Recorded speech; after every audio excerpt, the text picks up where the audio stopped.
So it's really frustrating for a user when they come to your site, they're excited to see what you are offering, they're excited to hear about your services and read more in your blog, and they come across a 404.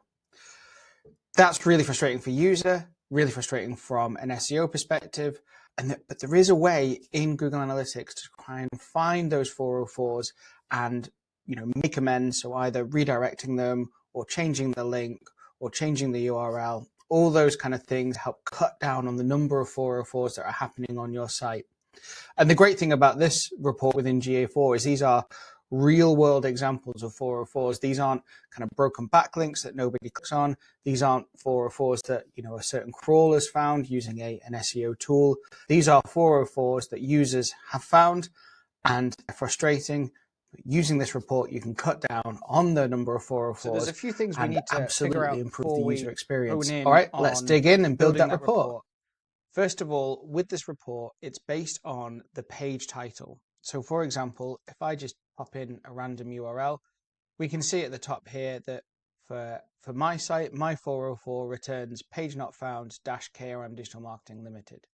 So we know that when a user sort of finds a 404, it returns page not found. And that's what we need to do. That's how we need to understand or build out our report. So for this, I'm going to go into Explore. And just for this example, I've already built one already. So I'm going to show you how that looks. So I'm just going to search for 404 report. And you can see I've built quite a few. In fact, I can delete some of these because they are just cluttering up my reports. And so here's my 404 report here. Let's click on this and see what it looks like. So here we go. We've got a couple of 404s we can see, and we can see that they are, some of them, looks like they might be just incorrect links. Some of them, it looks like I've set something up perhaps in social media and it's coming through wrong. But this is a 404 report that I built using a freeform report. So here are the dimensions I built. I've got page title, page path and query string, and views. So those are the things I've added in the variable section. And to do that, I've just clicked on the plus button next to each, either the dimension or the metric, and I've searched for the relevant dimension or metric that I want to add in. So for example, here I've got page location. So I can click on page location and then click confirm. In order to visualize it, I've then added the relevant metrics and dimensions that I want to see into the settings tab. So I can drag and drop these. So I can drag and drop to add page location, for example. Alternatively, I can just double click and it will be added to the relevant section in the settings area here. The same goes for views. So if I double click, it will be added to the values section. What am I seeing though? I'm just seeing pages that return a 404. So you can see I've added page title here as a dimension. What I've done is that I've then added a filter. So the filter is in the settings section. If I click on that, let's have a look at what it says. So for KRM Digital Marketing, we've got page title contains page not found -KRM Digital Marketing. So for yourself, it will be whatever the page title is of a 404. So if you have an example where your 404s doesn't have a specific page title, you may have to ask your developer or your team to build that out so you get quite specific 404 pages.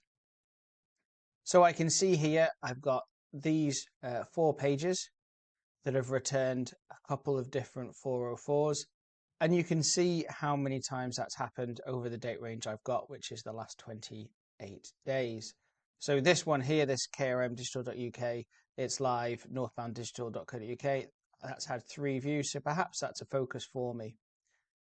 What I could do is I could add page referrer. So again, I clicked on the plus button and searched for page referrer. This may tell me a little bit more, it might not, but it might tell me where things have come from. So you can see we've got some page referrers where it's come from Google there.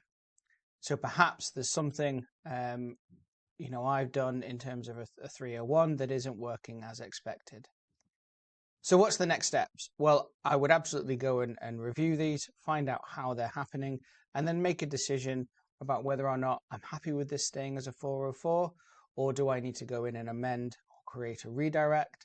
Do I need to amend some links that are pointing to this page that goes to a 404? Lots of different options here.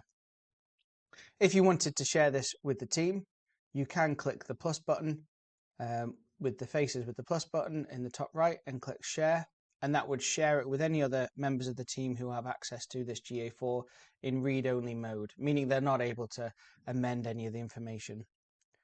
You could export this data then and share it with the team, or use this for perhaps, you could export it to Google Sheets and then kind of tick each one as it's done, depending on the size or the number of 404s that you've got.